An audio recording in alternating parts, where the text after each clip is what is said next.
Hello అండి, నేను పుష్యమి. ఈ సింపుల్ సాటిన్ శారీని ఒక డిజైనర్ శారీగా ఎలా మార్చాలో చూపిస్తున్నాను. దీని బ్లౌజ్ ఇదనమాట. సో, మనం బ్లౌజ్‌లో కలర్స్‌ని మ్యాచ్ చేసి డిజైన్ వేస్తే బాగుంటుందనుకున్నాను.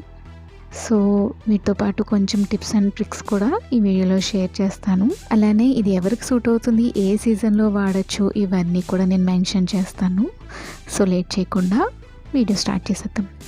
సో, నేనైతే ముందు డిజైన్ ఇలా ట్రేస్ చేసుకుని పెట్టుకున్నాను. మీకు నచ్చిన డిజైన్ తీసుకోండి.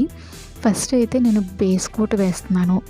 ఇది సాటిన్ శారీకి చాలా కంపల్సరీ అనే చెప్పుకోవాలి. ఎందుకంటే మనం వేసిన కలర్ మీకు ఎలివేట్ అవ్వాలి అంటే చాలా తొందరగా పీల్చేసుకున్నట్టుగా ఉంటుందన్నమాట. లైట్ కలర్స్ అయితే అంత కనిపించే ఛాన్స్ కూడా లేదు. సో, అందుకే నేను ఫస్ట్ అయితే వైట్ బేస్ కోట్ అనేది వేస్తున్నాను. ఎవరైతే స్లిమ్గా కనిపించాలి అనుకునే వాళ్ళు ఎవరైనా ఉంటే ఈ సాటిన్ శారీ చాలా యాప్ట్ అండి. ఇంకా ఇది ట్రాన్స్పరెంట్గా కూడా ఉండదు కాబట్టి మీరు హ్యాపీగా వన్ స్టెప్ పెట్టుకోవడానికి, అంటే ట్రాన్స్పరెంట్గా ఉంటే డిస్కంఫర్ట్ ఫీల్ అవుతారు కదా, సో వాళ్ళకి ఈ సాటిన్ శారీ పర్ఫెక్ట్ అనమాట. సో ఇక్కడ నేనైతే పింక్ తీసుకున్నాను. చాలా కొంచెం కలర్ తీసుకుని మనం ఇక్కడ స్ట్రోక్స్ అయితే వేస్తున్నాను. ఇక్కడ మనం అబ్జర్వ్ చేయవలసింది ఏంటంటే, మనం ఎప్పుడైతే స్టార్టింగ్ తీసుకుంటామో అక్కడ ఎక్కువ కలర్ ఉంటుంది, ఇంకా దాన్ని మనం ట్రాక్ చేస్తాం అనమాట ఇలా కిందకి స్ట్రోక్స్. దీనివల్ల మనకి వైట్ బేస్ కోట్ కూడా కనిపిస్తుంది, ఇంకా మీరు వేసిన కలర్ కూడా కనిపిస్తుంది. సో ఈ సాటిన్ శారీ చాలా షైన్ అవుతుంది కాబట్టి, సో ఇది నాకు బాగుంటుంది అనిపించి నేను ఇలా ప్లాన్ చేశాను అనమాట. సో బ్లౌజ్లో కలర్సే తీసుకున్నాము. సో ముందు మీరు డిజైన్ తీసుకున్నప్పుడే ఏ ఫ్లవర్కి ఏ కలర్ వేయాలనేది ముందే కన్ఫ్యూషన్ లేకుండా ఒక రఫ్ స్కెచ్ లాగా గీసుకుని ఒక వేస్ట్ క్లాత్ మీద అయితే ట్రై చేసుకోండి.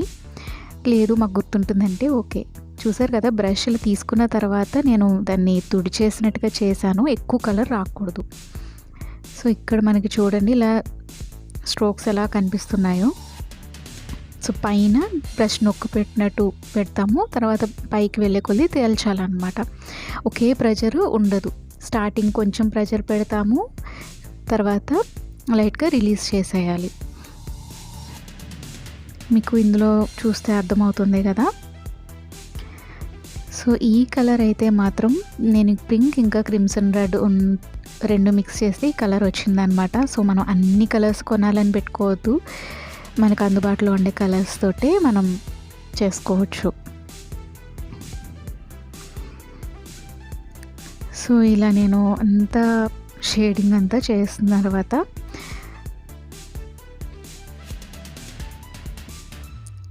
కొమ్మకైతే నేను బ్రౌన్ తీసుకున్నానండి. సో బ్రౌన్ కూడా మనకి దీని మీద కనిపించేది కాబట్టి నేను వైట్ బేస్ కోట్ కూడా వేసాను. అలాగే ఇక్కడ క్రిమ్సన్ రెడ్ తీసుకుని దానికి షేడ్ చేస్తున్నాను అనమాట. సో ఇలా ఫస్ట్ ఒకే చోట అని కాకుండా అక్కడక్కడ మనం క్రిమ్సన్ రెడ్ షేడ్ చేస్తే ఏంటంటే మనకి కొమ్మ బాగా ఎలివేట్ అవుతుంది.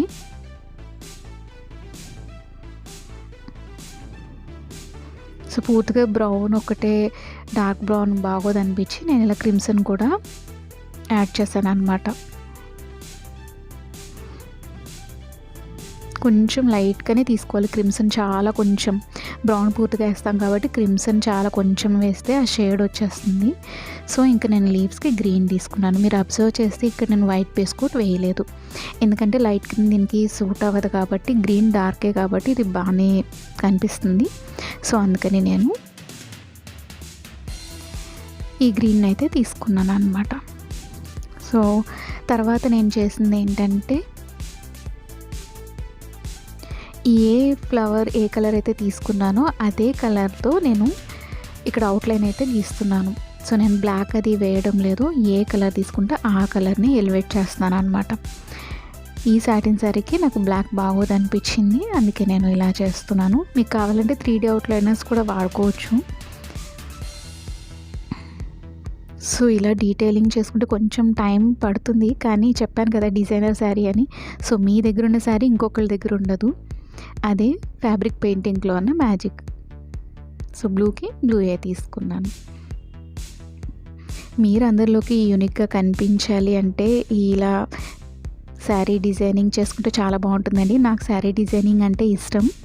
ఆల్రెడీ నేను లెనిన్ శారీ కూడా చేశాను, అలాగే ప్లెయిన్ టాప్ని డిజైనర్ టాప్కి ఎలా మార్చాలి ఎలా అని చేశాను. ఇవన్నీ నా ప్లేలిస్ట్లో ఉంటాయి అండ్ స్క్రీన్స్లో కూడా ఇస్తాను.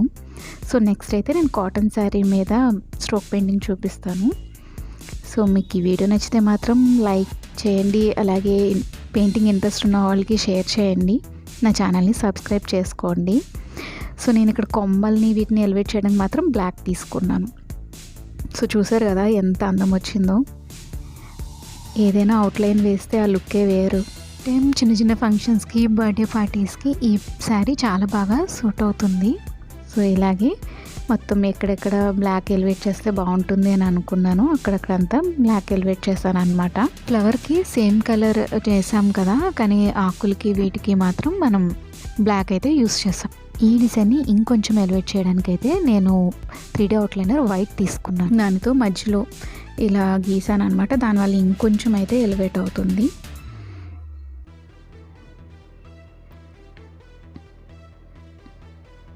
ఒక కొమ్మ వేయడానికి నాకు చాలానే టైం పట్టింది, కానీ చెప్పాను కదా యూనిక్నెస్ కావాలి అంటే ఎంతో కొంత టైం స్పెండ్ చేయక తప్పదు. సో నాకు ఈ చీర అవుట్లుక్ అయితే చాలా బాగా నచ్చింది. మీకేమనిపించిందో కూడా కామెంట్ చేయండి. సో ఇలాంటివి నేను అప్రాక్సిమేట్లీ ఒక 10 or 11 వేసినట్టున్నాను. సో చూడండి ఫైనల్ ఇదైతే పళ్ళు అనమాట. అలాగే నేను వైట్ లేస్, పెరల్ లేస్ కూడా అటాచ్ చేయించాను. సో దానివల్ల చూసారా పార్టీ వేర్ లుక్ అయితే ఎలా వచ్చిందో. ఈ చీర ఎలా ఉన్నది అన్నది కాదు, అది మనం ఎలా డిజైన్ చేసుకున్నాం అన్నది చాలా ఇంపార్టెంట్. చాలా యూనిక్గా చాలా అందంగా ఉందండి. ఇదైతే కుచ్చిళ్ళు ఇలా వచ్చాయన్నమాట. సో ఇదేమో పళ్ళు పార్ట్. సో ఫైనల్ అవుట్పుట్ ఇది. సో ఈ వీడియో మీకు నచ్చింది, ఉపయోగపడుతుందని అనుకుంటున్నాను. ఒకవేళ నచ్చితే కనుక తప్పకుండా లైక్ చేసి షేర్ చేసి ఎలా అనిపించిందో కామెంట్ చేయండి. Thank you so much for watching. Please subscribe my channel. పుష్యమితో పైన.